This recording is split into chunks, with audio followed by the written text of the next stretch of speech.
Welcome back to the AnzenGuard podcast, everybody. I'm Michael Reynolds, and with me today is Laura Wilson. She's our expert for today's deep dive. So have you ever been just like settling in for movie night, Right. getting ready to watch something on Netflix or Hulu or whatever your streaming service of choice is, and it's just buffering constantly? Or maybe you're trying to download a large file, and the little progress bar is just creeping along. It's infuriating, and we've all been there. Well, today we're diving into the world of ISP throttling to figure out what it is, why it happens, and how to stop it. Yeah, that's right. We're going to give you the tools to figure out if your internet provider is actually throttling you Yeah, and what you can do about it. because honestly, there's nothing more frustrating than paying for a certain internet speed.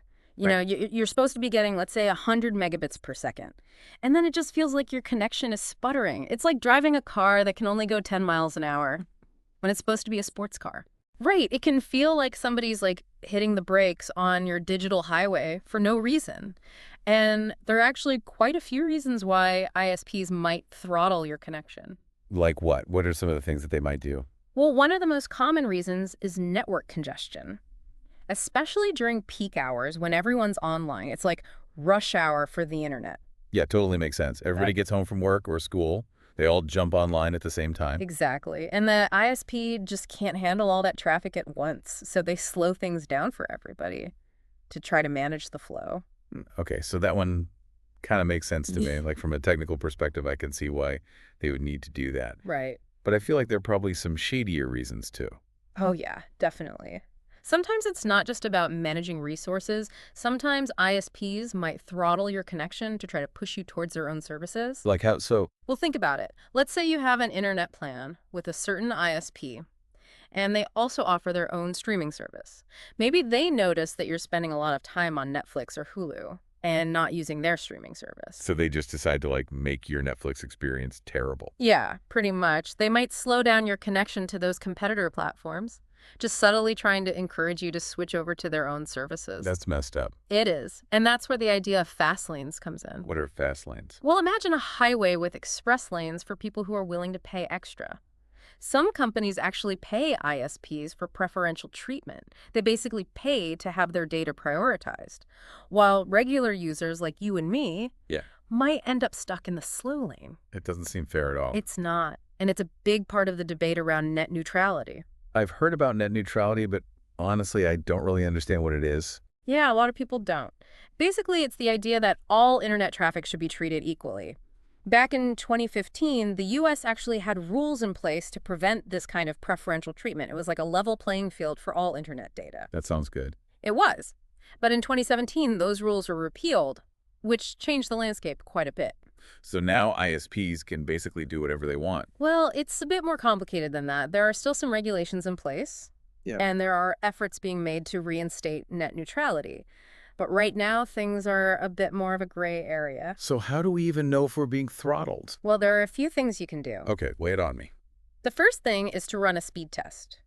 You can use a website like Ookla's speedtest.net, and that'll give you an idea of your download and upload speeds. Okay, I've definitely used that website before. Yeah, a lot of people have. So run a speed test without a VPN, and then run another one while you're connected to a VPN server. And if the speed is like way faster with the VPN, Yeah. that means my ISP is probably throttling me. Exactly. It's like taking the weight off your internet connection and letting it run free. I like that analogy. And there's another test you can try called the Internet Health Test. It's from Battle for the Net. Battle for the net. Yeah, it's an advocacy group that's fighting for net neutrality, and their test can help you identify if your ISP is slowing down certain types of traffic. Okay, so like if they're specifically targeting streaming or gaming or something. Exactly. That's good to know. And if you're a gamer, you might also want to check for blocked ports.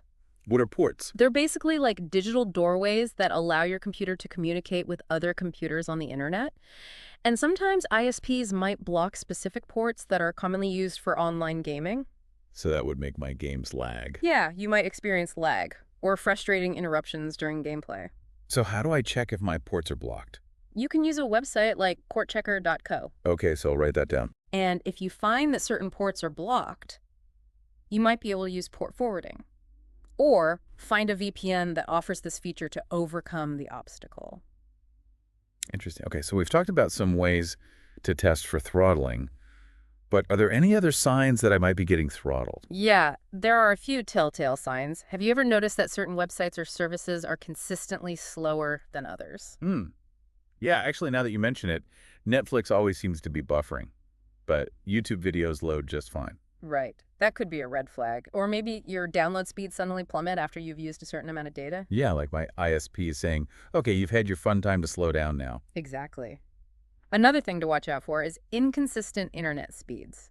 If your connection fluctuates wildly throughout the day or night, that could also be a sign of throttling. It's like driving on a road with random speed bumps and potholes. Exactly. It's an unpredictable and frustrating experience. Totally. Okay, so now I'm a little paranoid. I'm pretty sure I'm being throttled. What can I do about it? Well, as we mentioned earlier, a VPN can be your secret weapon in the battle against ISP throttling. Okay, so tell me more about VPNs. A VPN is like a secret tunnel for your internet traffic.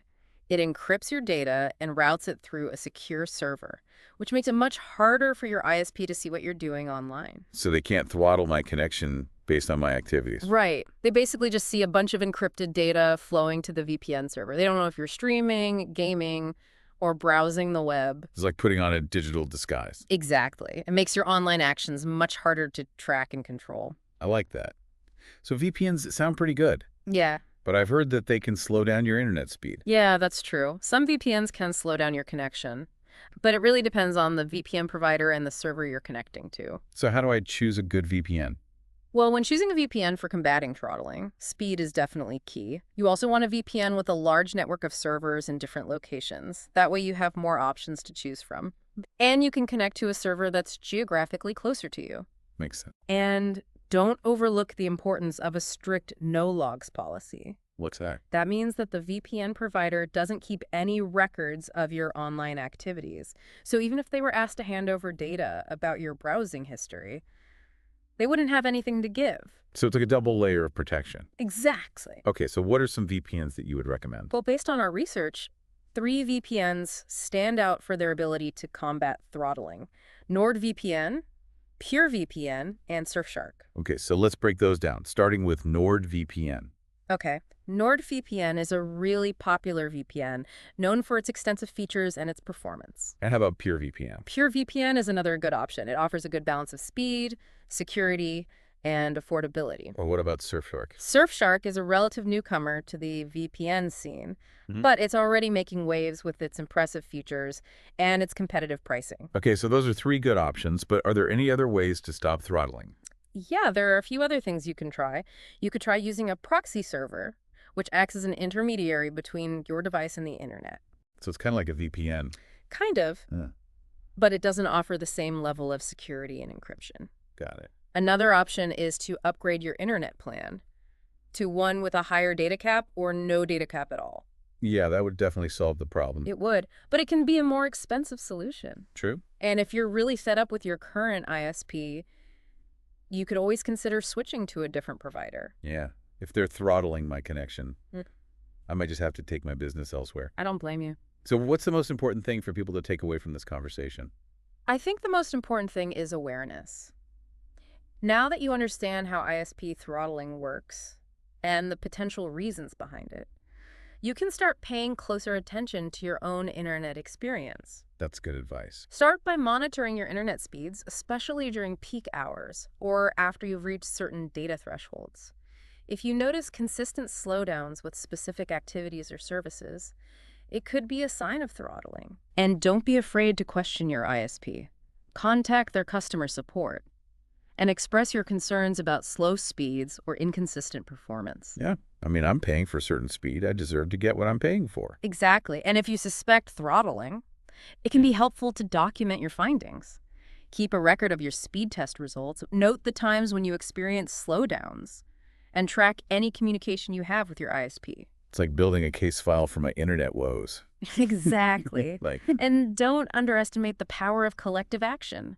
Sharing your experiences with others online, participating in forums, or joining advocacy groups that are fighting for net neutrality can really help amplify your voice and contribute to positive change. yeah, because a free and open internet benefits everyone. Absolutely. So as we wrap up this part of our deep dive into the world of ISP throttling, let's take a moment to think about the bigger picture.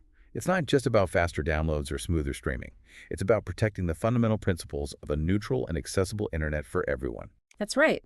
Imagine a world where ISPs have unchecked control over what we see and do online, where they can throttle access to information they disagree with, or prioritize services that benefit them financially. That sounds like a dystopian nightmare. It kind of is. It would be a slippery slope towards censorship and limited access, Yeah. which would hinder innovation and stifle free expression. Yeah, that's not the kind of world I want to live in. Me neither.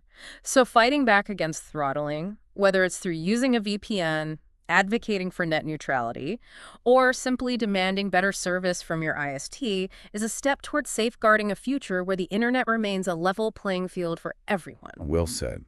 Knowledge is power.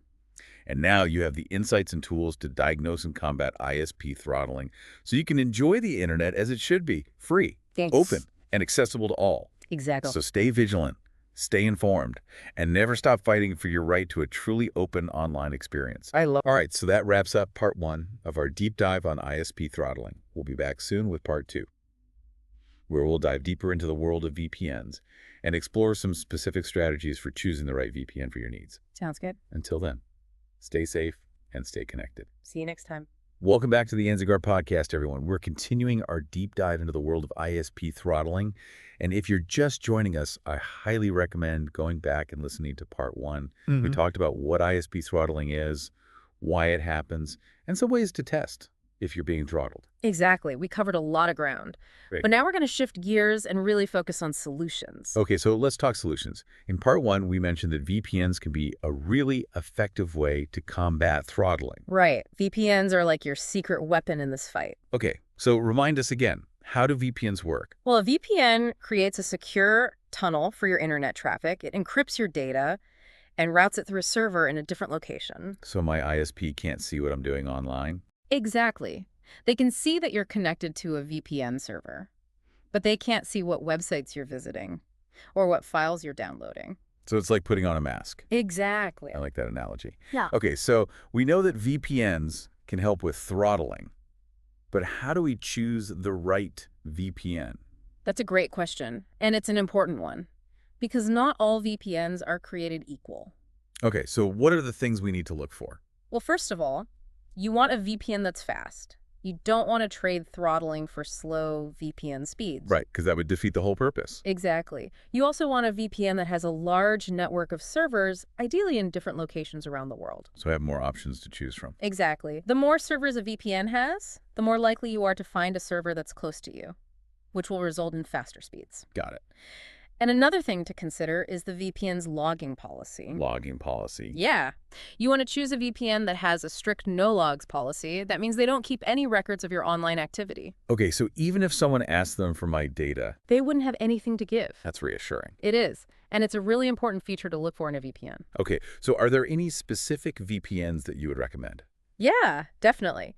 Based on our research, we've found that NordVPN, PureVPN, and Surfshark are all great options for combating throttling. Okay, I've definitely heard of NordVPN. What's so good about it? Well, NordVPN has a really large network of servers. Yeah. Over 5,000 servers in 59 countries. Wow, that's a lot of servers. It is. And they also have a really strong commitment to privacy.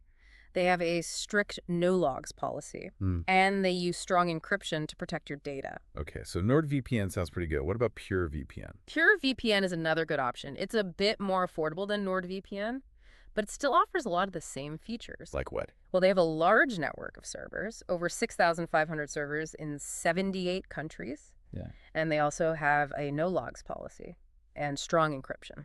Okay, so it's a good budget-friendly option. Exactly. What about Surfshark? Surfshark is a really interesting VPN. It's one of the newer VPN providers on the market, but it's quickly gaining popularity. Why is that? Well, they offer a lot of great features, like unlimited simultaneous connections, which means you can use it on all of your devices at the same time. Oh, wow, that's really convenient. It is. And they also have a no-logs policy. Yeah. And strong encryption. Okay, so those are 3 great VPN options. But are there any other ways to stop throttling? Yeah, there are a couple other things you can try. One option is to use a proxy server.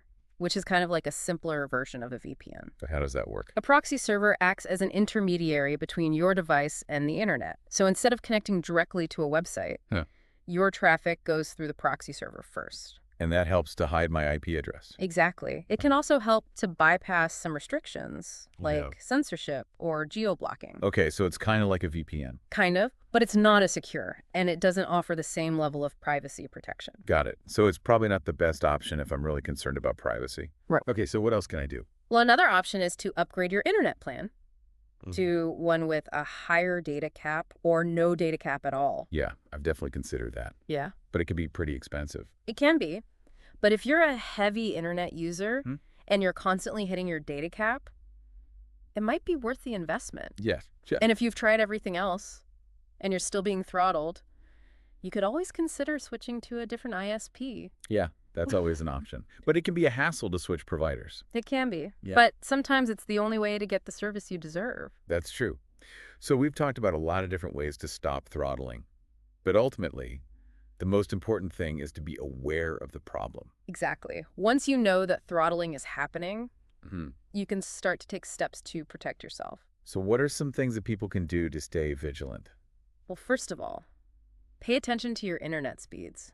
If you notice that your connection is consistently slow, or if you're experiencing a lot of buffering or lag, it could be a sign that you're being throttled. You can also use the tools that we talked about in part 1, like speed tests and the internet health test, to monitor your connection and see if there are any patterns. Very nice. And if you think you're being throttled, don't be afraid to contact your ISP and let them know that you're not happy with the service you're receiving. Yeah. I mean, I'm paying for a certain speed. Exactly. You have a right to get what you're paying for. Yeah. And if your ISP isn't willing to work with you, you can always switch to a different provider. That's true. So what's the main takeaway from this conversation about VPNs and other solutions? I think the main takeaway is that you have options. You don't have to just sit there and accept throttling. There are things you can do to fight back and get the internet speed and freedom that you deserve. Well said. Yeah. All right, so that wraps up part 2 of our deep dive on ISP throttling. In part 3, we'll be talking about the bigger picture of net neutrality and why it's so important to fight for a free and open internet. Sounds good. Until then, stay safe and stay connected. See you next time. Welcome back to the AnzenGuard podcast, folks. We're wrapping up our deep dive into the world of ISP throttling. And in this final part, we're going to zoom out a little bit and talk about the bigger picture of net neutrality and why it's so important to fight for a free and open internet. Yeah, I think this is a really important conversation to have because throttling is just one symptom of a larger problem, which is that ISPs have too much control over our online experience. Okay, so let's back up a little bit. For anyone who's not familiar with the term, what exactly is net neutrality? Net neutrality is the principle that all internet traffic should be treated equally. It means that ISPs shouldn't be able to block, throttle, or prioritize certain types of traffic over others. Okay, so that sounds pretty straightforward. Why is it such a big deal? Well, think about it this way. Right. The internet is like a public utility, like electricity or water. It's something that we all rely on for work, for education, for communication, and for entertainment. Yeah, I mean, I can't imagine my life without the internet. Right. And net neutrality ensures that everyone has equal access to this essential resource. Without net neutrality, ISPs could create a two-tiered internet, where some companies and individuals have to pay more for faster speeds or better access. So it's like the fast lanes we were talking about earlier. Exactly. And that would be really bad for innovation, for competition, and for freedom of expression. Okay, so I'm starting to see why net neutrality is so important, but what can we do to protect it? Well, the first step is to be aware of the issue and to talk about it. The more people who understand net neutrality and why it matters, the more likely we are to be able to defend it. Okay, so we need to spread the word. Exactly. We also need to support organizations that are fighting for net neutrality, like Battle for the Net, the ACLU, and Free Press. No, I'll make sure to check those out. And we need to hold our elected officials accountable. We need to let them know that we support net neutrality and that we expect them to fight for it. Yeah, I mean, we're the ones who vote for them. Exactly. So they should be listening to us. They should be. Okay, so we've talked a lot about the problems with ISP throttling and the importance of net neutrality. But I want to end on a positive note. What are some things that give you hope for the future of the internet? Well, I'm actually really encouraged by the fact that so many people are engaged in this fight. We've seen massive online protests in support of net neutrality, and we've seen lawmakers from both sides of the aisle come together to defend it. Yeah, that is encouraging. It is, and it shows that this is an issue that people really care about. I also think that the technology itself is on our side. We have tools like VPNs, which can help us to bypass throttling and censorship. And we have decentralized platforms like blockchain, which are making it harder for ISPs to control our online experience. So you're saying that the future of the internet is not as bleak as it might seem. I think that's right. I think that the internet is still a powerful force for good. Yeah. And I'm confident that we can work together to keep it that way. Well, that's a great note to end on. Thank you so much for joining us today. It was my pleasure. And thank you to all of our listeners for tuning in.